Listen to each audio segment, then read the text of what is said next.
Good morning, champions. Hi. Hope everybody's having a good week so far.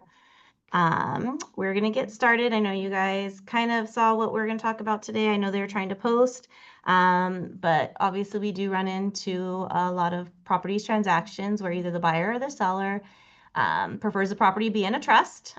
So obviously experience, they know what they want. So we kind of wanted to tie that into the seller's FERPTA and QS, which kind of has a lot of questions, and the RCSD of when it is needed and how you can possibly avoid having it if you want through the contracts. So kind of tries to simplify things. So we are going to start off with a residential listing. I'm going to go ahead and share my screen so that you guys can see it. All right. So can you guys go ahead? Can you guys see my listing agreement? Yes. Yes. Over there. Perfect. Okay. So as you can see, and I kind of highlighted too where the name is and everything. Kind of had some fun with names and stuff. So we have Dandelion Revocable Trust. Obviously the agency is Remax Champions for the listing side. We've got the address, the APN. Obviously everything else is pretty similar to normal listing. Everything that you would do on a listing normally is going to be all the same. The only time that you're going to come to a difference is when you get to the page 2 where you add other things, and you're going to check the trust advisory because you know that it is in a trust already, because that's what title says, that's what your sellers told you. So then once you mark that, it's automatically going to add that form to your transaction as well. And if we scroll all the way towards the end, instead of doing an RCSD, which you can still do, and sometimes you may need to if the purchase contract didn't specify, but you've got your entity for the seller. So this is where you entered what you found to be true and what you verified with your seller, and then the person who's signing. So he's the trustee. He's the one that created his revocable trust. It's Dandelion. So if you notice, though, the printed name of the seller is always going to be the trust. The signer is the individual, but the actual seller is going to be the trust, which is why you have below it the signer's name, Dandelion, and then his title. What might come up with this is if it becomes irrevocable and a successor trustee takes over, then obviously you would have looked at the trust, you would know who the successor trustee is, you would put that name here, and you would simply put successor trustee here.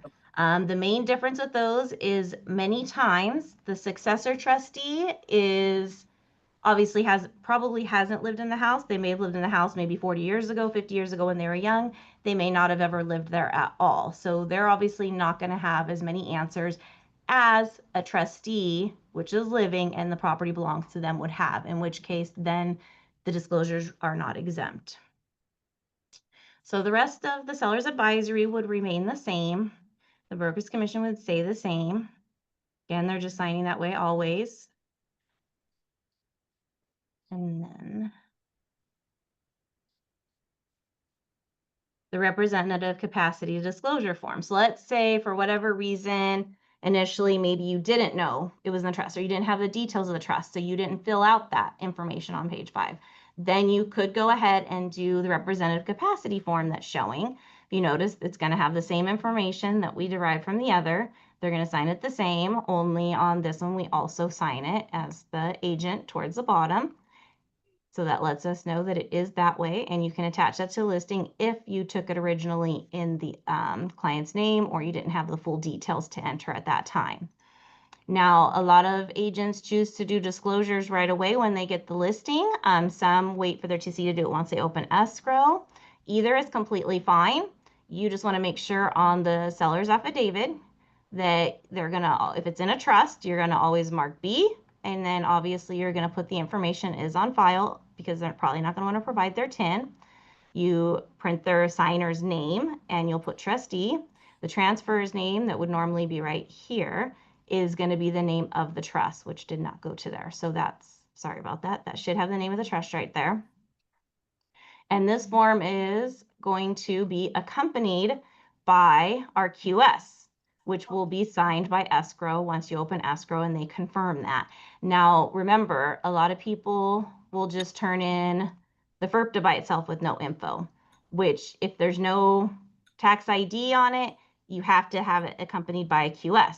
If for whatever reason the seller's okay with that information, okay providing it, then you would not need a QS. There are some escrow companies that have their own FIRPTA.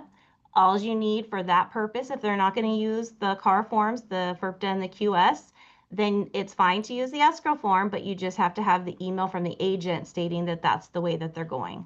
And that obviously we get to choose our escrow, so our escrow is not going to have that issue.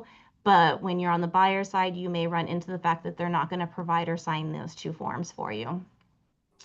So then we come to the trust advisory. So regardless whether it's a trustee, a successor trustee, the signer does not matter. It's the fact that it's actually in a trust. So this is going to tell you exactly what that entails. It's going to tell you what you are or are not exempt from. And it does explain the fact that obviously if it is the trustee, they are still going to be required to give the items that they know the information on. So it's not a freebie to where they can just move on and not disclose anything if they're aware of anything and they live there. And then that one is signed, of course, at the listing because we're informing them of what's required with the property being in a trust, and they're notifying you it's in a trust. And then it will be signed again at the time of sale, letting the other side of the transaction know that the property is in a trust as well. And then the rest of the forms for here are just our regular listing forms. So with that so far, does anybody have any questions?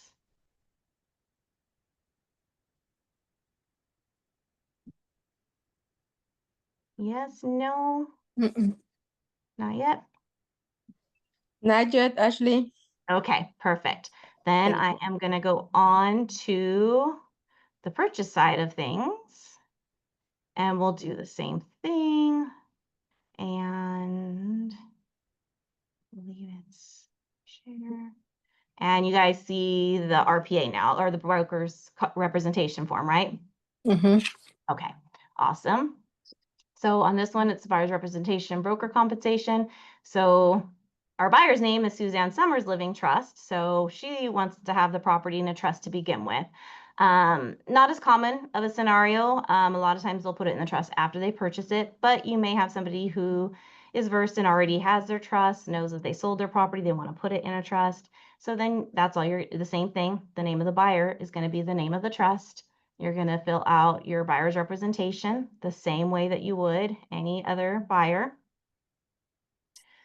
There's not going to be the trust attached to this because it won't be necessary, but you will have this entity of buyers here. You know that they want to put it because they're telling you up front they want it put in that trust. So you just enter their information, you have them sign accordingly. And then this is all the same buyer's representation you guys have on every form. So there's nothing new, nothing changed there with the trust. And then we will get to the RPA. So same thing, she's going to purchase it with putting the property in the trust as the owner of the property once they buy it. You're going to complete everything as it is. They're doing it cash. Maybe they sold their property, they're getting another one. You're going to have everything the same except for the forms that you're going to add under other. And that's where you're going to mark under here. You're going to put the trust advisory. And on this one, it's a special scenario. So the seller is also in a trust, which most of us know it's best to obviously, when we're writing the offer, look up title and try to be as specific as possible and enter as much as we can. So we already know that they are as well. We obviously, as a buyer, would not have known the signer's name or who is signing on behalf of the trust, but we would know that it's in a trust, and whether we were buying in a trust, that the trust advisory would be needed, which we're getting to. So again, on the RPA, she did go ahead for the entity of the buyer. She did complete it properly with everything she has. And then we did the same thing here. We put a star here because obviously the seller is going to be reviewing this, and this way they would not have to have an RCSD if they actually put the signer and their title here. You would get away with just using the RPA as normal, and then obviously using the trust advisory, and you could get rid of using the RCSD if you actually completed that portion of it that way. And then as we go on, it'll be the same thing. And then that is the RCSD for the buyer side. So it looks very familiar, same thing. It's just providing the buyer side instead of the seller, but it's the same form for a buyer. And then you get to the trust advisory once again. And on this one, you're signing it actually at the time of sale, letting them know that you're buying in the trust. Obviously, they will also sign their own up here. They also know that they're selling it as being in a trust.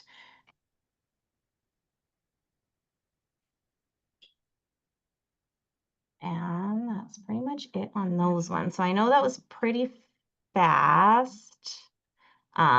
So in regards to responsibilities of it being a trust, letting escrow notes in a trust, providing proof that it's in a trust. Does anybody have any questions in regards to that in addition to the forms that are required when it is in a trust?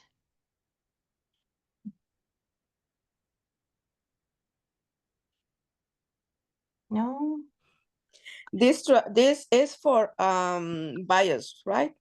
This is Yeah. if a buyer would like to put it in a trust, yes. And then also it was acknowledging that the property title Sure. was held in a trust as well. I'm sorry. No, I can't Go tell ahead. who. Go ahead. It's only 2 forms that you guys have added, right? It's only 2 forms more than we're supposed to do if it's in a trust. Yes, and the option. So you can either complete the information in the actual contract of the listing agreement or the purchase agreement and have no RCSD, or you can sign as normal and then add the RCSD if you get the information after the fact. So either way is acceptable, either way is correct. Okay. And then the trust advisory obviously is the only form that's added to a trust that has to be there no matter which way you chose to do it. But just remember, it's the signer's title and what they incorporate that determines what will be required and not be required. When it comes to brokerment terms, if it is a successor trustee and you are not going to have everything disclosed and it's fine that you have the trust advisory, you will upload the trust advisory along with the exempt seller disclosure for the TDS, and then you will do the same thing for the SPQ, which shows that obviously is why the regular forms are not being completed. So you'll put those and that will clear both of those sections for brokerment for you guys. And it's okay. Like maybe the person that is the trustee is older, doesn't remember. If they live there, they still have to fill it out, but they can, it is to the best of their knowledge, so they can always put what they are or not aware of. Ashley, I had a question. Yes. So on a trust that I have right now for a listing, on the trust it says there's two trustees, siblings. Mm-hmm. They're co-trustees. So but this family, the father passed away, Mm-hmm. but it doesn't say anywhere that they're successors. But so obviously they are. Am I supposed to put successor even if it says nowhere on the trust? No. So on the trust, who created the trust and who was the original trustee? The parent. Okay, so then the two that are now co-trustees, if it should say upon death, like what happens, that it should Mhm. be transferred to their names as successor trustees. Unless when he created the trust, all three of them were trustees. But usually that's not the case. Then they would be co-trustee and they would still be responsible to fill them out as much as they could if that is their title. If further in the trust where it discloses what happens upon death and it does say that they're given to the successor trustee, then that is their true position and then they would be exempt from many of the items. Okay. Thanks. So yeah, of course. Anybody else have questions about that part of it or how the trust may look? Because I know just depends on who creates them and their purpose of them. Obviously, once you open escrow 2, they will need a copy of the trust to prove who the people are too, and the signers as well, so they can get everything cleared for title and the train of title. Everything adds up and makes sense of who's signing on behalf of the property as owner.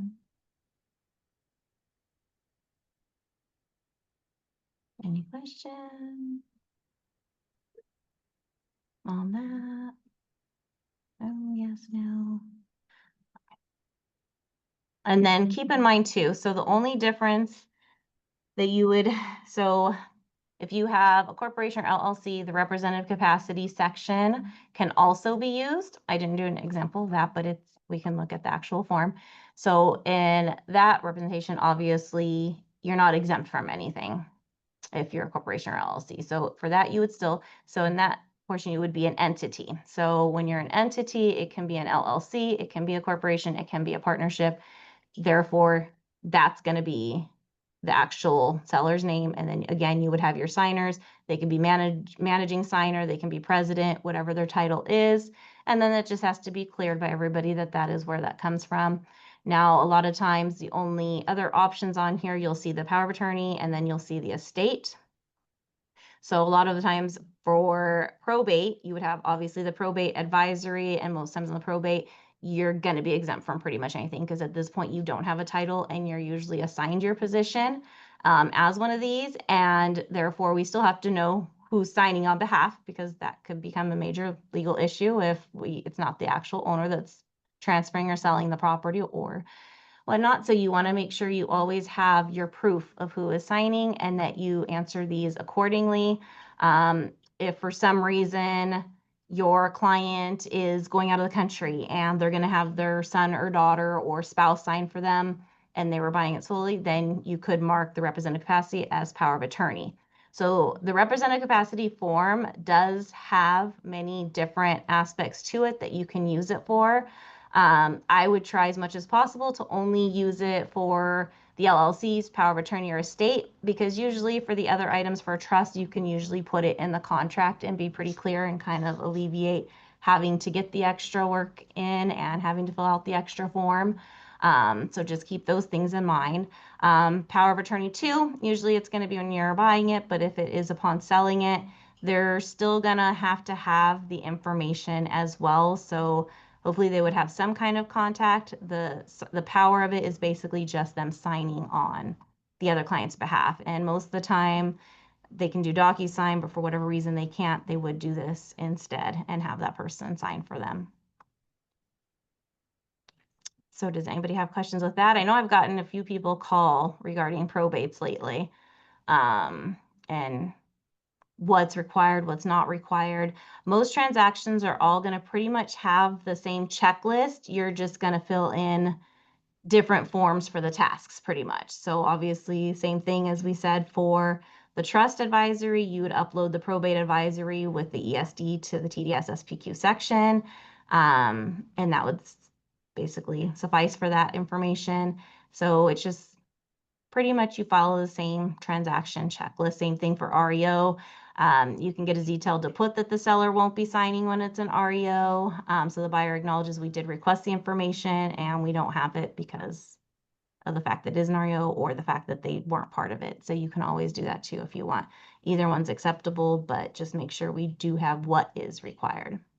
Ashley, can you Yes. repeat on a trust? What are the additional forms?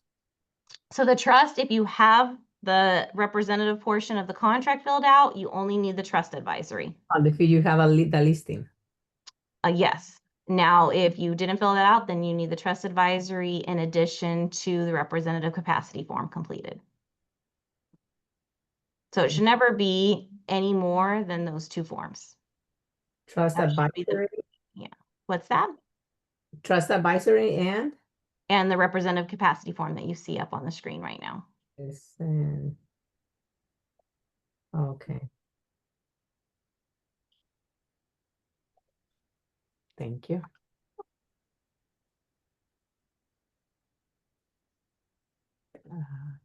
Anybody else have any questions regarding to the capacity or who signs or what's required? Or on the QSs and what escrow's responsibility is?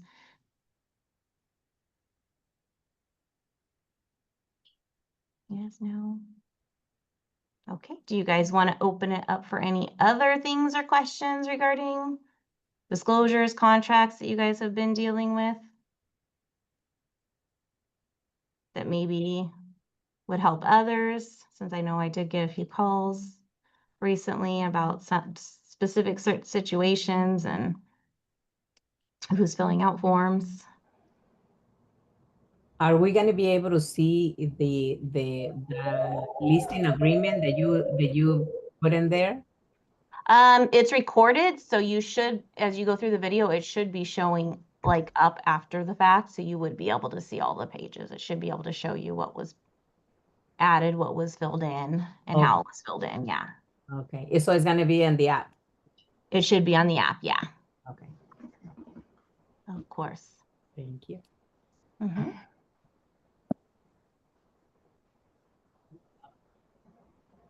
With the RPA, if I'm sending an offer, what is the forms that I need to send for the commission part? So on the RPA now, it has the amount in there that you are asking for, but you also need to send the BRBC with that. RBC, okay. So on page 2 of the RPA towards the top, here, let me share my screen again since I have it. You guys can see it. So on page 2 of the RPA towards the top, it has right here the seller's agreeing to pay. The amount that you put right here is going to match the amount on your BRBC unless you are modifying your BRBC because maybe you talk to the agent, they're paying less, they're paying more. You can always modify the BRBC, but this should potentially match your BRBC, and this just asks that the seller is paying that. Okay, thank you. You're always going to just send both forms together. So there is no more seller in possession of.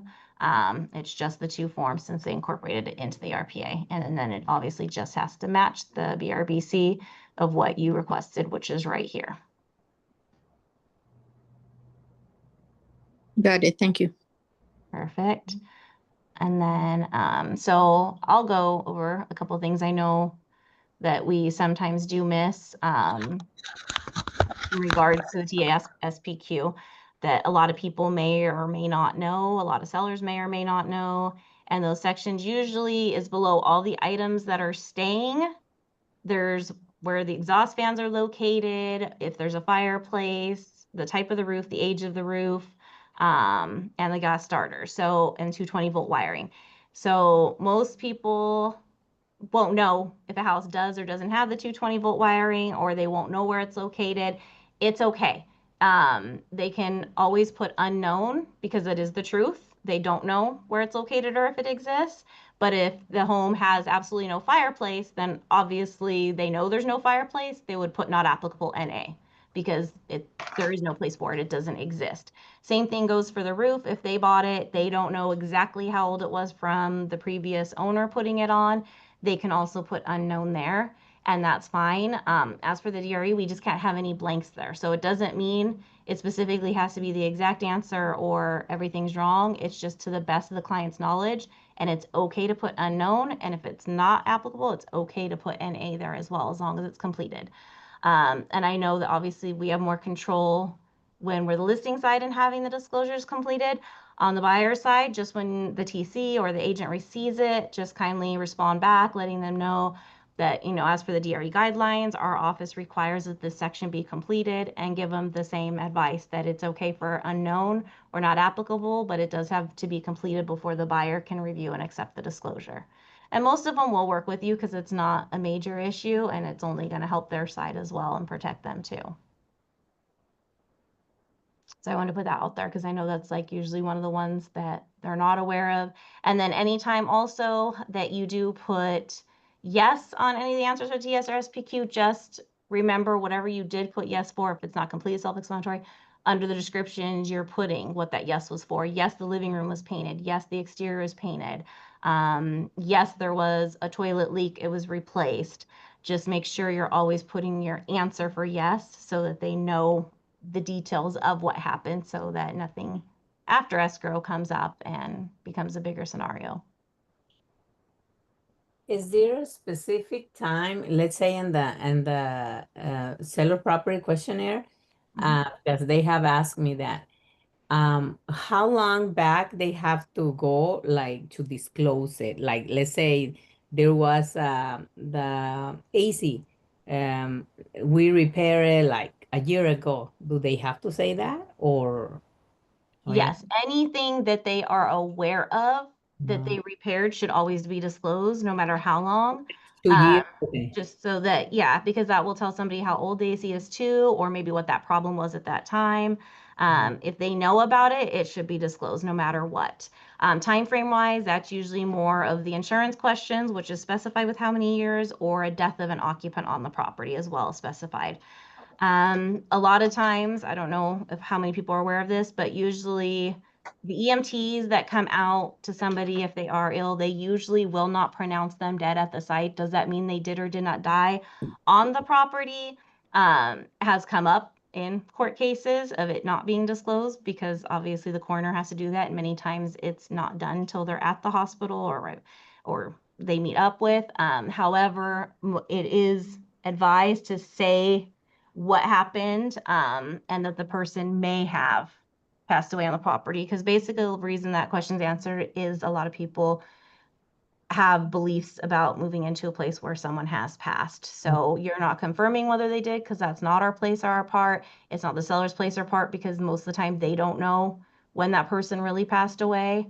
And if it was on the property, unless obviously they were found deceased days later, weeks later, which that sometimes does happen. But a lot of times the other one, it's just better to disclose anything that you do know Oh, okay. that may have happened. Because obviously, even if the buyer moves in, they're going to talk to neighbors. Neighbors could bring it up. It could turn into more than what it really was if you were just completely honest up front with. But it's not a fault if they really don't want to, like not about a death, but like any issue in the house.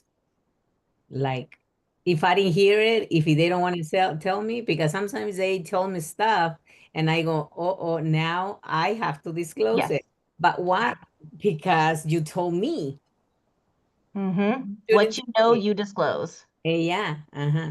Yeah. So it makes it hard if you Yeah, don't they know, were you telling can't me disclose. something. But What is closed? But they were telling me like in a secret or something like that. I go, no. no secrets allowed. No, I have to say it. Sound like somebody else maybe had a question coming up.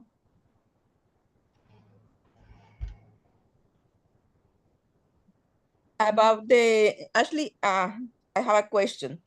Mhm. About the solar panels. If the owner, they don't have the contract, the sellers, they no longer have the contract, but they are still paying the solar panels. How that can work? Wait, so are the solars owned for paid off? Yes. Okay, Mhm. so that can happen in different ways. So a lot of builders actually, they come with the property, they're already owned, paid off, part of the purchase price, in which No, in case this, I'm sorry, in title this, won't show. yeah, in this case, they put the solar panels. They put them and they paid them off. Not, no, I'm sorry, no, they not pay them off yet, but they are purchased, so they are making payments. Mm-hmm. So, So then but you would still have to fill out all the solar forms, and but they don't have the contract. They lose the contract. so you contact the solar company, because anytime you Okay. open escrow, they'd request it anyways, because you have to provide the contract to the solar company.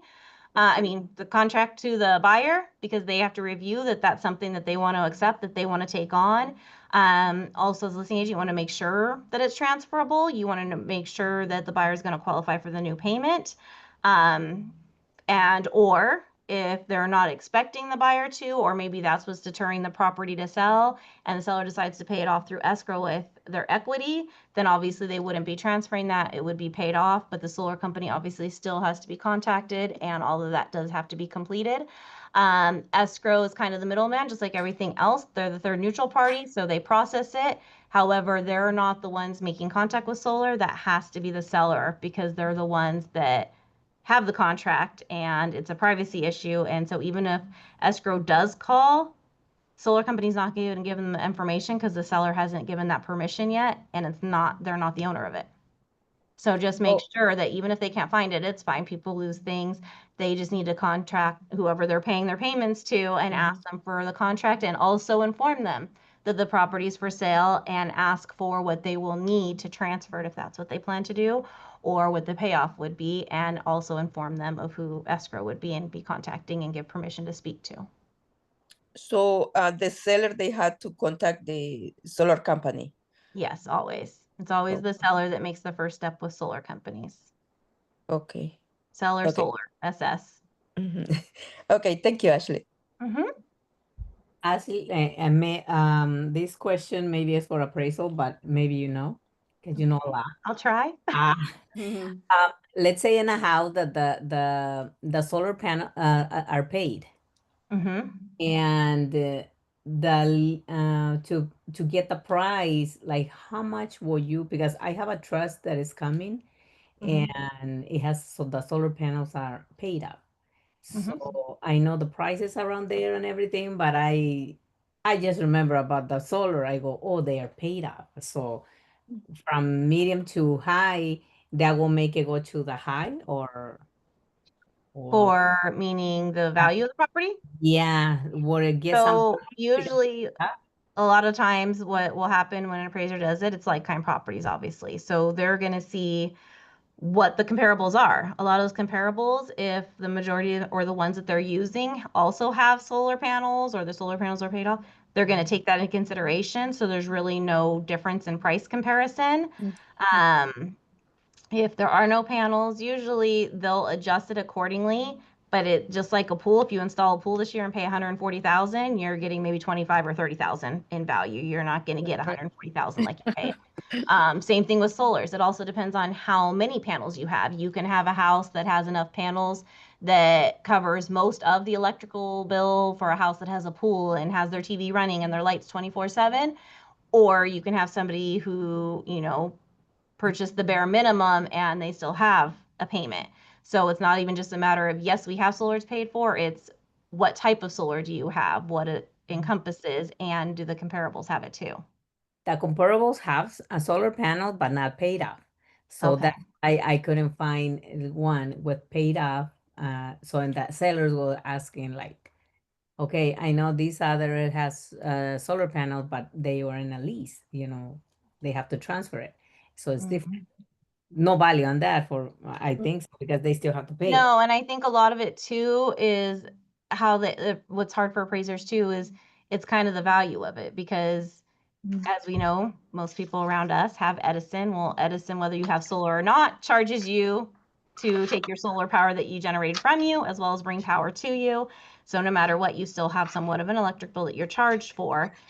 So sometimes the combination of your solar lease and your electric bill are the same as a regular electric bill, or they're the same as only the solar bill if it was another electric company. So if there's real no cost benefit, the appraiser usually won't do much in consideration for value on it. Or I might ask for the bill and see how much they get if they really save money. Yeah, most of the time it's kind of like a wash, like it's what you would be paying with electric. It's just that the benefit obviously is that it's already paid for versus making a payment for the lease ones. But like I said, it also depends on the system itself. Does it have the battery? Like I said, is it 10 panels or is it 20 panels? No battery. Yeah. Okay. Thank you. Anyone else with questions?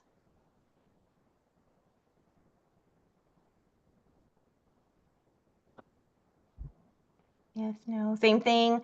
When we were talking about signers on the contract, it's important to really know because there are a lot of scams out there, especially depending on the type of property or how long somebody's had a property, how they acquired the property, to where people will pretend to be somebody they're not, like you've heard of. Usually they'll contact you wanting to sell, not be very available except for docu-signing, emailing, texting.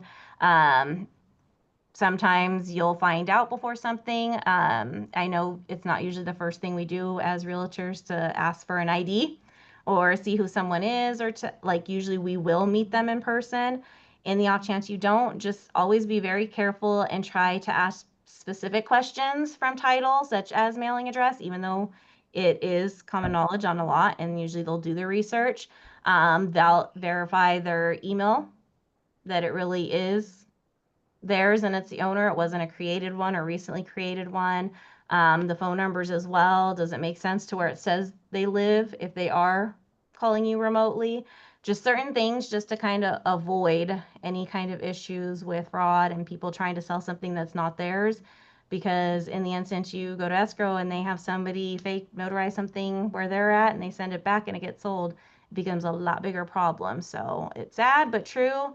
And with AI or even just fake IDs, obviously you can't rely solely on that. So it's that whole going a step further, going deeper, asking more questions before proceeding. If you don't talk to the person and you make sure that the person signing really is the person who is entitled to and has the right to actually sign for the property. Oh, okay. Yeah. And it's happening more common because obviously technology is getting a lot better and things are a lot easier to find and fake and everything else. So just kind of be aware of those things. Same thing. I know at the open houses, you can still have the single form signed by Raw that obviously doesn't even have like really any information. That's still fine to use too for everybody. But just protect yourself too for the commission for when your clients do go to an open house. Like even if Which you don't go with them, always follow up, always make sure what houses they did see, especially if they do want to make an offer, make sure that that BRBC covers anything they may be looking at during open houses and checking out. So try not to be so specific on the address on your BRBC with your buyers. Put it more to where they have been looking and maybe even considering, let's say somebody is looking in Eastville. And, you know, obviously that's super close to Ontario, Harupa Valley. Include those cities because you never know. And the off chance that they may go to an open house that's in the neighboring city, it wasn't on your BRBC, you're not going to be entitled to that commission if they write an offer up with that agent. question? Yeah. I put the cities and the county. Mm-hmm. So just in case, is that okay? Yes. Be as specific to your buyer as you can without an address, if that makes sense. Mhm. So never Not- even just, I wouldn't even say single family residence because obviously, yes, it could be, but it also could be a duplex. Just always put purchasing property and then the cities that may or may not be around there. And obviously, yes, county or counties because Riverside, San Bernardino are obviously very close. Same thing with San Bernardino, LA County, to where somebody could easily pick the neighboring city that's in a different county. So just very specific, just so that you're protected because it is your client. And although we wouldn't steal a client from somebody, we can't say that somebody else wouldn't. Yeah. So, Actually, about that, I wanna make a comment. So, well, I put a canis, just canis. So the 4 canis, because sometimes clients want to jump the one canis to another. mhm. So, Right. but about that, I wanna make a comment in help you guys if don't make the same mistake I did. I don't put a X in the little tiny box. It's right there to say exclusive, and that cost my commission. So it's 2 things that's really important in the BRBC. Oh, here, I'm gonna, Yeah, because I think, are you talking about this? Because I believe you might be, just so that everybody else can kind of see too. Are you talking about the exclusive part as well as the part the initial? that's correct. My client, my supposed client, he made the initials, but I for completely missed that little tiny box. So that cost like around It costs your commission. $15,000. Yes. Well- And it's sad because obviously, you know, people can be persuaded and they don't always understand the whole dynamics of our business, unfortunately. So she is talking about is this little box. So this Yes. is the box that's going to say it's exclusive. However, if you do mark that box for it to be incorporated and actually have precedence, they do also have to initial in box 15 right here as well, which explains Yes. exactly what exclusive means. Mhm. So if you have just the box but no initial, it's not valid for you being exclusive. If you have just the initials but not the box, same thing. It has to be both. When Exactly. you think about it, think of it as the same thing. Would you take a listing not exclusive and let everybody else try to sell it too, or do you want it to belong to only you? Obviously, you're taking the time, you're putting the effort, you're working on something, you want compensated for your work, you're gonna always want it to be, they're exclusively yours, they belong to you. And then basically think of the other part is the confirmation, just like we have our agency confirmation. Yeah, and like I say, this client jumped the one county to another. We went to see properties to Joshua Tree, and he purchased with somebody else in Palmdale. Yeah. No. Wow. It's unfortunate. I feel like it does bring about a lot of changes. Sometimes it acts as more convenient for agents because they can just send their clients to open houses and not bother showing them. Although obviously as a good agent, even if they did do that, you'd want to set up a second viewing to go see what your client is offering on and give them your feedback and actually look at the condition and compare it and see what your offer should be, so that you are really protecting and looking out for your client, doing your due diligence. But yes, like just as much as there was issues and obviously the court case happened, sometimes new forms can make new issues. So Yeah. we just have to make sure we really are reading everything, understanding it, and filling it out. And don't forget, you wouldn't want to sign something you didn't understand either. So for you to be able to explain and get somebody else's signature, you have to understand it yourself so you can make them understand it too. Yeah, another thing I do now is every time I write a offer for a client, I send that form so the old one expired, but the new one is how you say Updated. updated. That's correct. So you don't have to worry about the last one because you already have the new one. Yep, just make sure you're always keeping up to date, you're following up. Same things, obviously, everybody's result, even if it is your listing, is to get the property sold, whether that's with you or with someone else. Obviously, be kind to others, understand that, but yeah, exactly. Just make sure that everything is as it should be with everything too. Like Vita was saying, do we have to send the value representation with each offer? Yes, Really? Yep. Oh. because at page 2 where it's asking for it, like I said, that commission amount you're asking for has to match. And think of it also as the allocation of costs. Just like when you're asking for a home warranty, who's paying for it? You're asking for termite, who's paying for it? You're asking for escrow and title, who's paying for it? You're asking for commission, who's paying for it? You're allocating that cost. You need a proof of where you got that amount from and what your client was responsible for. So basically on your BRBC, they're responsible for the 2%. Well, then you're asking the seller to pay that 2%, just like you're asking the seller to pay the home warranty of $800. Okay. So just remember that they always go hand in hand. Yeah. I sent an offer and I got it accepted, but I didn't send the value representation. I have it, but I didn't send it, so I still can send it, right? Yes, you can, and you don't even have to send the whole form. That's mostly for our file and for your protection, and if something else was to happen, for the most Yes, part, it's the uh-huh. page that actually has, it's the first page that proves it matches what you asked for in the contract. Okay. Just like obviously home warranty invoice has to be provided for the amount to be paid.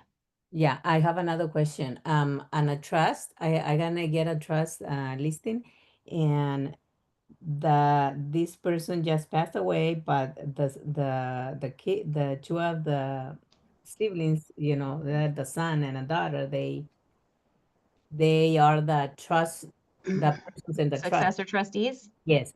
Do they have to do the disclosures, the TDS and? That's what I said would be.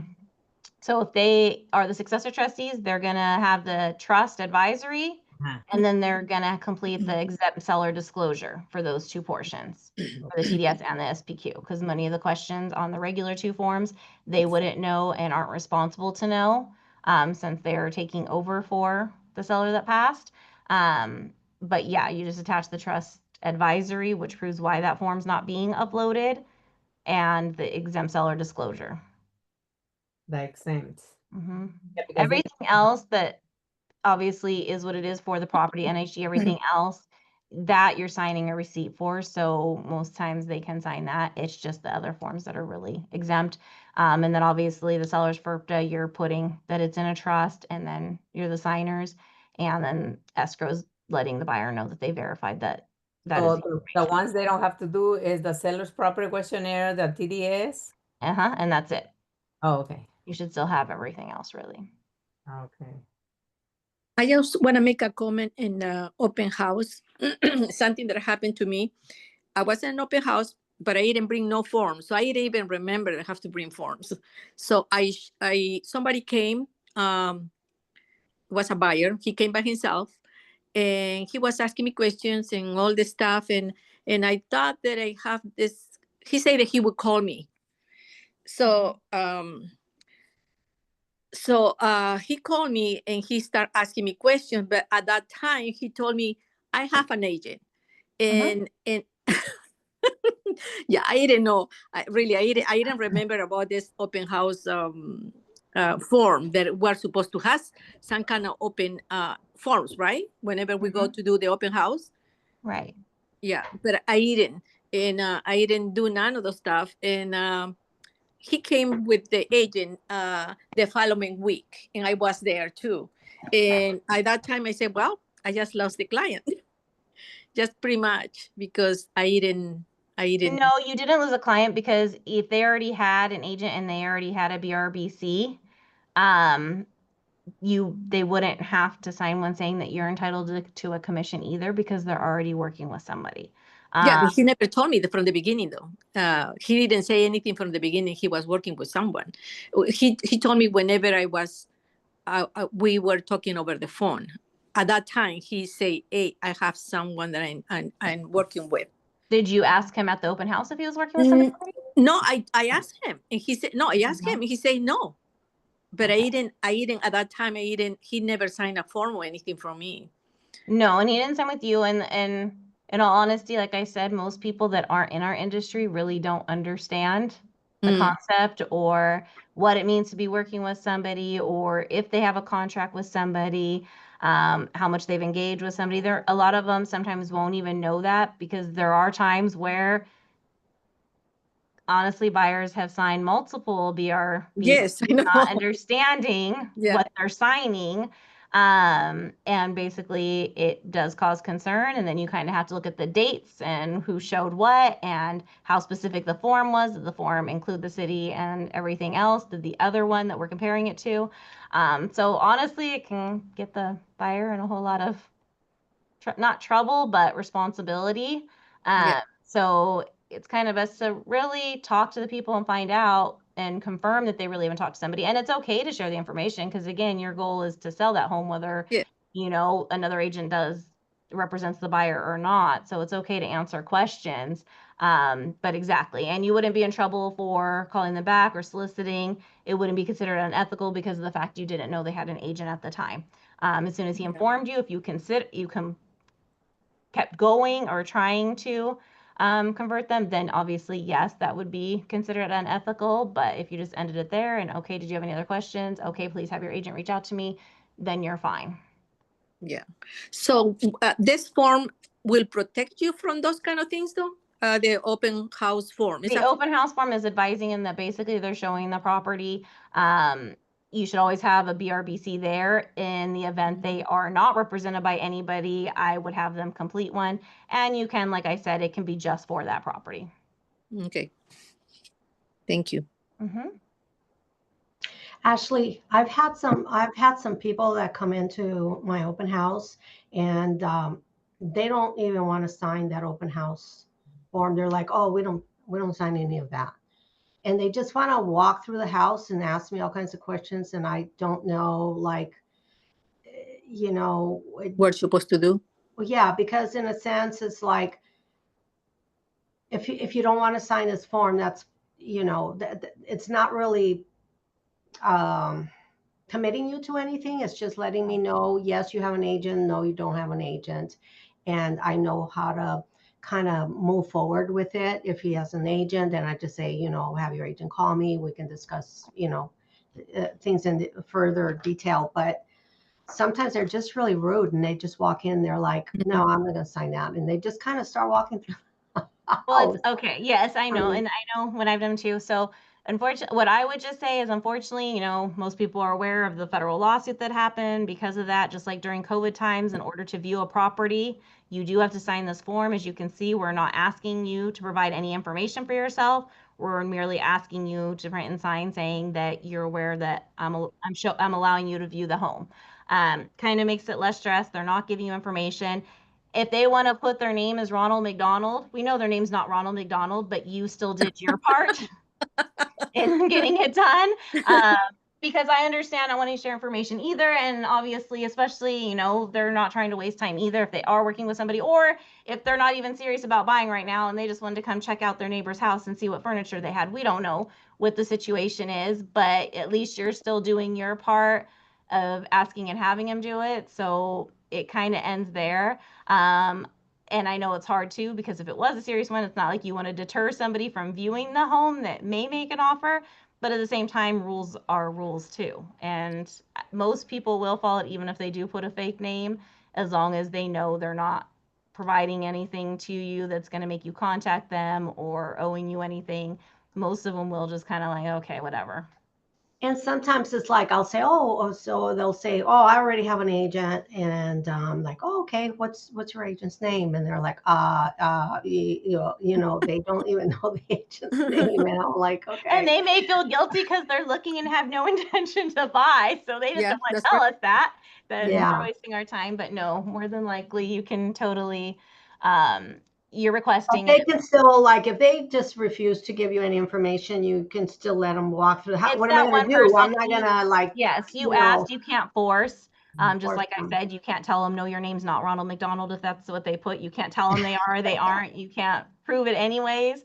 So it's more or less just you doing your part. And obviously, if you were ever audited or asked, you would have, you can't force it. Right. Yeah. Just like the same thing, we can't force somebody to sign a form either. We can ask, but we can't force anybody to do anything. And that's why even on Brokerment we'll allow like the request for it, because there's something we can't control everybody and everything they do. You have to keep those forms? Yeah, Yeah. handy. Wow. You have to bring those forms handy.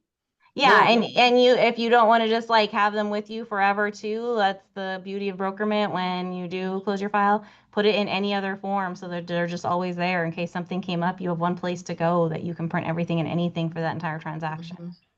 Oh, wow. To help you guys out. So I know we kind of talked about a lot of things that kind of tied into each other and the forms, but did you guys, I know we're getting close to time, have any other comments or questions or I anything do else? have one more question, Ashley. I just I just closed the deal, but when I originally was worried, it was a trust, and all three successor trustees parents passed away. So all three successor trustees, they didn't live in the house, and they all lived in different, like one lived in Phelan and the other one lived in, anyways, different areas. So, but I was able to meet with all of them at the beginning, and they signed the contract at that point.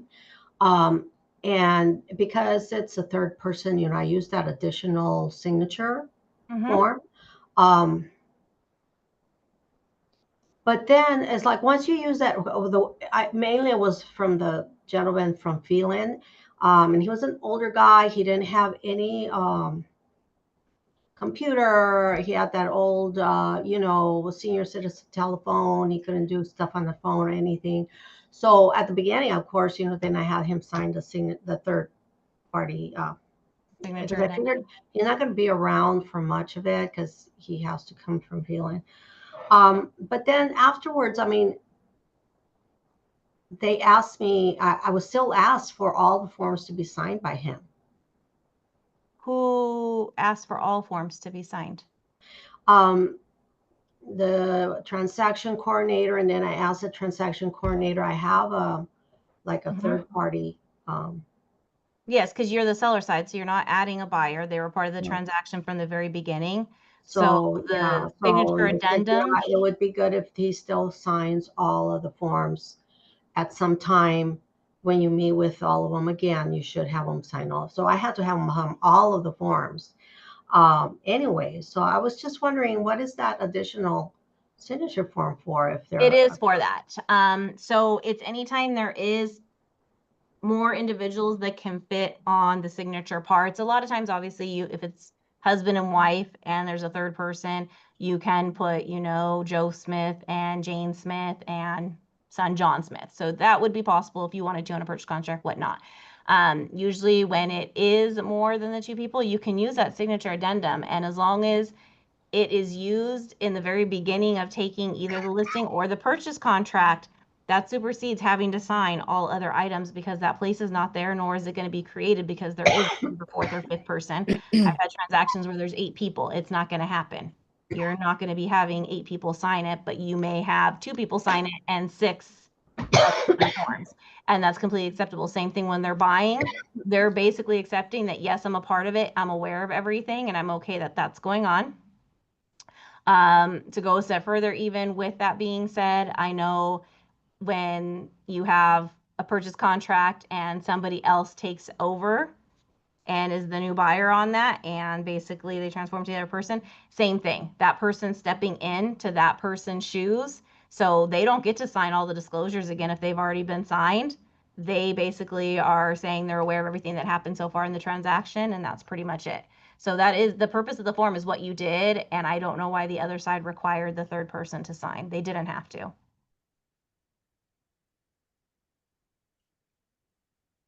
Wow. Sorry, I know. It's okay. Anybody, poor And thing. what Anybody, Patty? I know, poor thing. Anybody else have anything before we close out? Well, actually, yes, I have a question, I guess. I have right now a listing, so like I can say that, but Okay. this couple, they separate years ago. They never been married, Okay. but they purchased a property together. Okay. Now she wants to sell. He live in the property with somebody else. Okay. Okay. Mm-hmm. But she want to sell and he don't want to sell. So how I can? She already signed the contract, and he don't want to, and he don't want to sign the contract because he say he's paying the mortgage, but So, they never been married.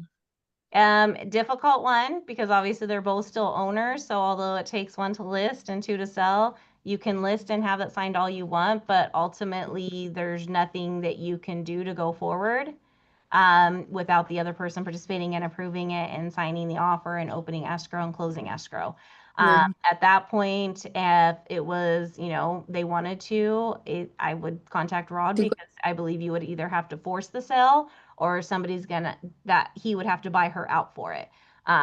But yeah, you need both signatures to actually sell the property, not to list, but to sell, you do. And I wouldn't waste my time trying to sell a property if it may not even be able to be sold at the time. Yeah. No, I'm not putting in the market yet. I just try to talk to him about that, about the situation. She say, I don't care if he want to stay in the property. So I just want my part because I want to buy a property. And he don't want to do either one. So he don't want to sell it and he don't want to buy her out. So at this point, like, yeah, I think I had to talk with Ro. Yeah. Best thing, just they have to go to court. I Yeah. have a client like that too, so I don't waste my time anymore. Yeah. It can be a lot of added work. Yeah. Yeah. Until they get to the point where they're ready to do what they need to do, I wouldn't put too much effort into it. But I Yeah. mean, obviously, if it's what she wants to do, I would reach out to the attorney and do your part so that when it is time that they do still come to you and use you, but at least then they know what needs to be done to get to the point to be able to either get her funds out to buy something else through you or to sell it, either way. Okay, Yeah, I would say. of course. Thank you, Ashley. Of course. Anyone else, or are we good till next time? Next time. Next time? Okay. All right. Thank you guys so much for everything. Hope you have a good rest of the day and a great Memorial weekend. And you guys all know my email in the office. So if you need anything else or you think of anything, just let me know. Thank you. Okay. Thank you, Ashley. Thank you, Ashley, and have a Bye. nice long weekend. Thank Happy you. Memorial Day. Thanks. You too, guys. Bye. Bye-bye.